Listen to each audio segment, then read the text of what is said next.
Hello everyone and welcome to the channel. I'm Emmanuel, I'm an Airbus A330 pilot, and welcome to this video where I want to shed a little bit of light on how good those default iniBuilds Airbuses in Flight Simulator 2024 really are. So, just by looking at the last 2 months on my channel, you've probably seen that I've flown them so much that you can already imagine that I'm gonna say they are good. And they absolutely are, but what is it that makes them good, and what is it where they can still be surpassed? Because the question that I get from time to time, are they study level, is a definite no, they are not. But why don't they need to be study level, and why they are still excellent aircraft? We're going to cover those topics in today's video. So let's get right into it. We're currently en route in the A330 from Düsseldorf to Palma de Mallorca, which is a classical air balloon route that was flown on the A330 loads and loads of times.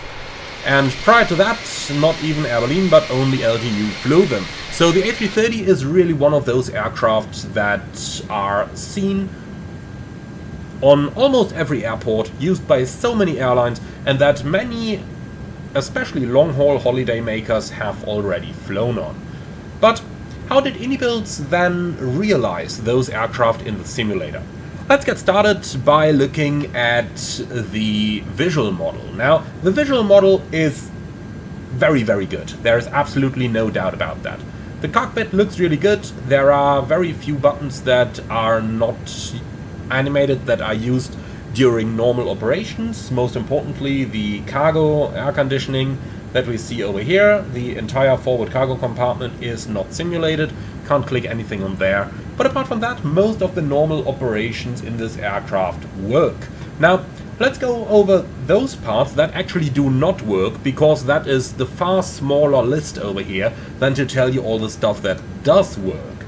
And missing in the normal operations of the aircraft at the moment are offset functionality, constant Mach functionality, equal time points, time markers, the ability to save your route, CPDLC and ACARS.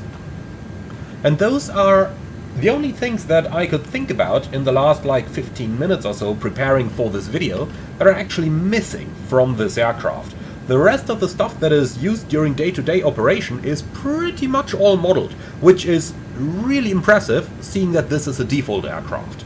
But let's go into the next level then. What is the quality of the stuff that is modeled?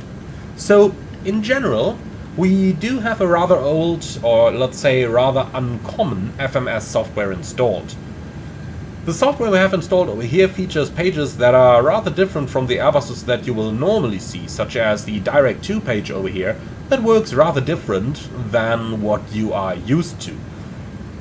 Apart from that, however, it mostly models all of the stuff that you would see on a modern Airbus A330 or A320 Neo family aircraft, and you can do most of the things that you can do in the real Airbus as well.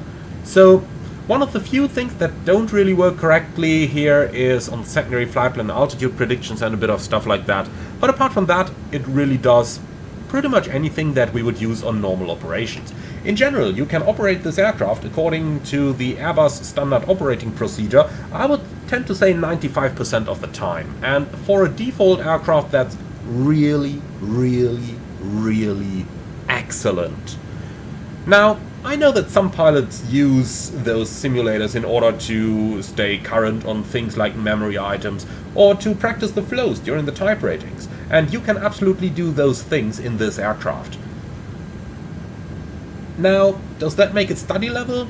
Well, to a certain extent, since you can study your normal procedures with it, and you will get an aircraft that mostly reacts the way that it should, which is pretty cool, seeing that we don't have to spend any additional money for this and get this by default in FS 2024. Just a couple years back, this would have easily been worth some 50 or 60 euros as an add-on, both for the A330 and then separately for the A320 and the A321LR. So that's quite cool. Now, going back to the system's quality then, if we have a look at certain eCam pages, then we will notice some minor discrepancies every now and then. For example, during de-icing, the outflow valves don't close, or during the normal flight envelope, the fuel gauges don't match up 100% of the time. For instance, just looking down here, you can see that you've got around 3.5 tons left, around 3.5 tons on the right main tank, and it tells me we have 7.2. Yeah, but it is ignoring the collector cells, which would be an additional 2,400 kilograms. But except for a couple of small things like that one, the aircraft really works fine for the majority of the operation, and most of the indications you get on the ECAMs are even correct. Even some, let's call it, easy abnormal stuff, such as, for example, shutting down an engine generator over here, doesn't cause too many problems. As you can see, generator number 2 easily takes over, and now the entire aircraft is powered by generator number 2. You can also see how the generator load automatically increases. We do get a status page down here telling us a couple of inoperative systems, and you can see that even our galley has been partially load shed just by turning off that one generator. So that's pretty cool, and tells us that there is quite a bit of stuff going on behind the systems. Now obviously we don't want to take the aircraft into direct law, shutting all the prims and the sacks and stuff like that. That would probably be a little bit overkill, and that's the kind of stuff you gotta do in order to get this one to freak out and to stop following normal operations. Apart from that, however, the aircraft is easy to operate according to the real Airbus SOP for the vast majority of the flight. Now, a few things that could be enhanced, of course, are the electronic flight bag with an ability to show our LIDO charts that have been integrated in the simulator.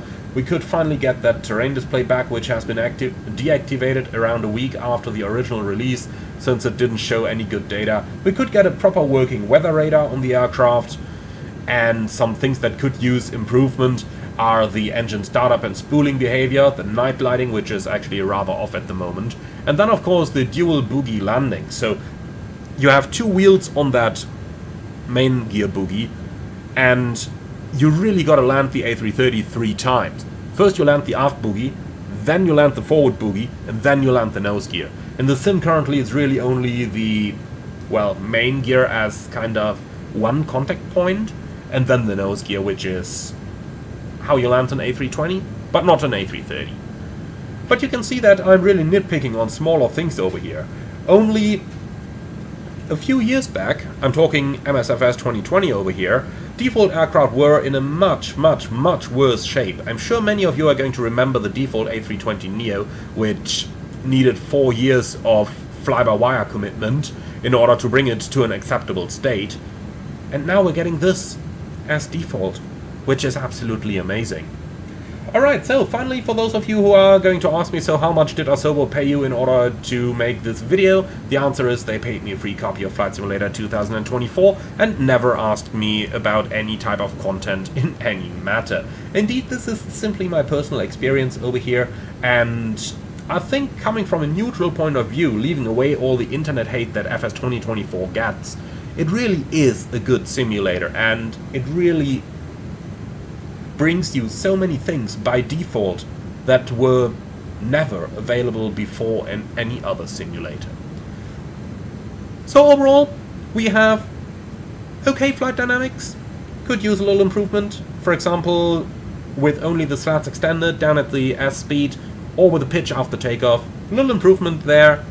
The engine spooling behavior, the night lighting, and a little bit of system stuff, but we are really nitpicking on the system stuff already, considering that this is not a $60 add-on that you gotta buy on top of the base simulator.